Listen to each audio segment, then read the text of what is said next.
North India का पहला hyper scale data center Yotta D1 हाल ही के दिनों में उत्तर प्रदेश के ग्रेटर नोएडा में स्टेबलाइज किया गया है। चलिए समझते हैं क्या है इसका इम्पोर्टेंस, क्या होता है योटा डेटा सेंटर और क्या क्या है सारे आसान शब्दों में। असल में डाटा सेंटर एक ऐसा प्लेस होता है जहाँ सर्वर्स में हम लोग डाटा को स्टोर करते हैं, उनकी हाई स्पीड प्रोसेसिंग कर सकते हैं। खास बात तो यह होती है कि यहाँ पर डाटा में वायरस का इन्फेक्शन का कोई खतरा ही नहीं होता है। योटा D1 का खास बात यह है कि हम यहाँ पर एक पर्टिकुलर डाटा को 5 ईयर मैक्सिमम टाइम पीरियड के लिए स्टोर किया जा सकता है। अगर कोई प्राइवेट कंपनी या कोई ऑर्गेनाइजेशन इस डाटा को ऑब्टेन करना चाहती है, लीगल प्रोसीजर फॉलो करने के बाद वो इसे यूज भी कर सकती है।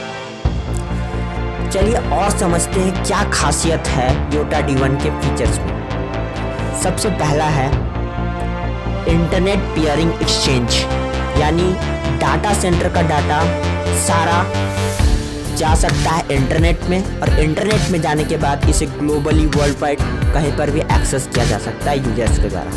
वाइस वर्सा एक्शन भी परफॉर्म किया जा सकता है, मतलब कि इंटरनेट से सारा डाटा सेंटर में स्टोर किया जा सकता है।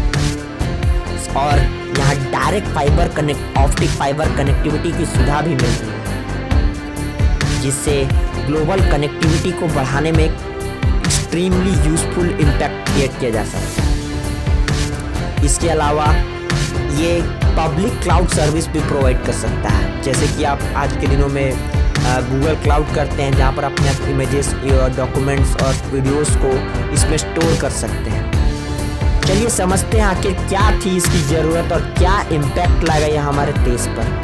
अभी तक हमारे देश में 250 मेगावाट की कैपेसिटी वाले डाटा सेंटर थे। अब इस डाटा सेंटर आने से अब हमारे पास 400 मेगावाट का हो गया है डाटा सेंटर।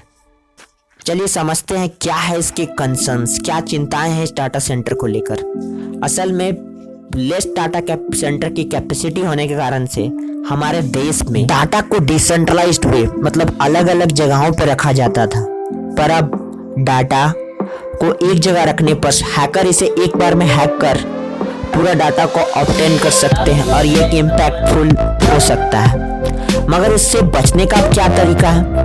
बचने का तरीका यह है कि हम एज कंप्यूटिंग को अप्लाई करें, डिसेंट्रलाइजेशन मेजर्स को अपनाकर हम इससे बच सकते हैं। थैंक्स।